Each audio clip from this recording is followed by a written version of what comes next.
semua, selamat datang di podcast Bimbingan Konseling di SD. Saya Kamelia Ira sebagai host dan narasumber kita. Saya Liana Making selaku narasumber pada podcast kali ini. Nah, topik kita hari ini sangat menarik dan penting untuk calon guru seperti kita, yaitu model konseling peer group di sekolah dasar. Kita akan bahas apa itu peer group, bagaimana penerapannya di SD, dan juga manfaat buat anak-anak.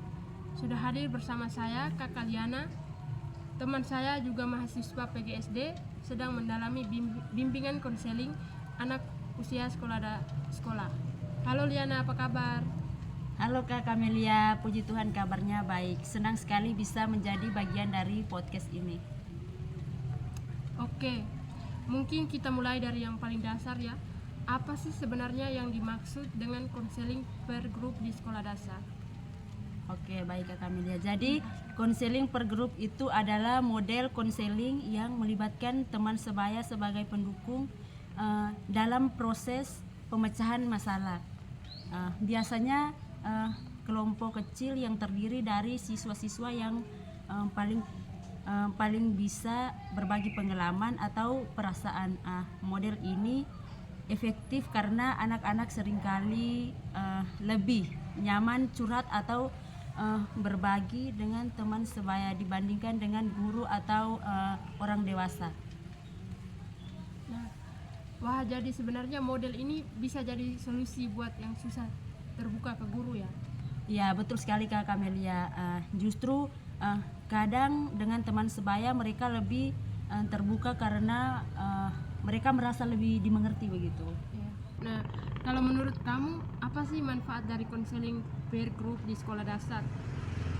Sebenarnya ada banyak sekali ya Kak Kamelia. Yang pertama itu anak belajar keterampilan sosial seperti empati dan juga saling mendengarkan. Yang kedua itu anak lebih percaya diri di dalam mengekspresikan diri. Yang ketiga, mereka belajar memecahkan masalah bersama.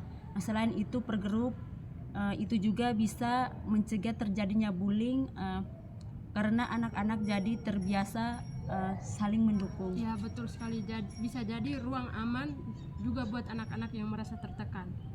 Betul sekali Kak Kamelia, apalagi di usia SD itu kan kebanyakan anak-anak sering mengalami masalah kecil yang bagi mereka itu terasa besar sekali. Per grup juga bisa membantu mereka menghadapinya dengan cara yang sehat. Ya, kalau penerapannya di kelas, bagaimana caranya supaya konseling peer group ini berjalan efektif? Itu sebenarnya banyak sekali ya Kak Kamelia. Yang pertama itu guru atau konselor itu harus membentuk kelompok kecil yang saling percaya. Bisa dimulai dengan kegiatan yang membantu kebersamaan. Yang kedua itu perlu ada fasilitator yang memandu diskusi, bisa guru atau yang sudah dilatih. Yang ketiga itu penting untuk membuat aturan kelompok seperti menjaga kerahasiaan atau saling menghargai. Dan juga yang terakhir, guru tetap memantau dan mendampingi prosesnya walau diskusinya itu antar sesama siswa.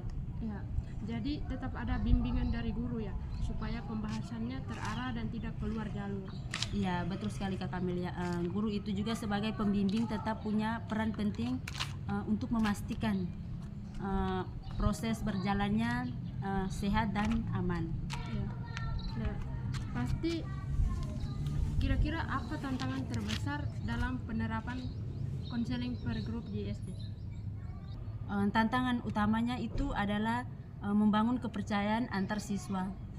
Kadang anak-anak belum terbiasa berbagi perasaan.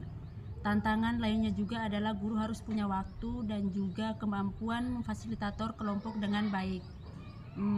Tapi kalau dilatih dan juga dibiasakan, lama-lama akan terbentuk kepercayaan saling mendukung di kelas. Nah, kalau harapan kakak apa nih untuk penerapan model ini di sekolah dasar ke depannya?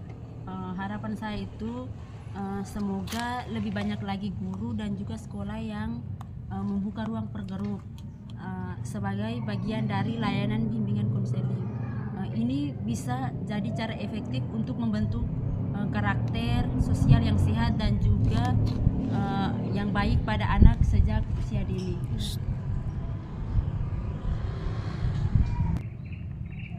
Wah, seru juga ya obrolan kita hari ini. Terima kasih banyak untuk Kakak Liana sudah sharing tentang model konseling peer group di SD. Nah, ini jadi bekal penting buat kita sebagai calon guru.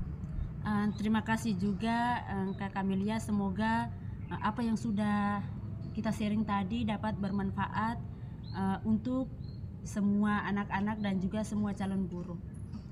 Oke, sobat semuanya, sampai ketemu.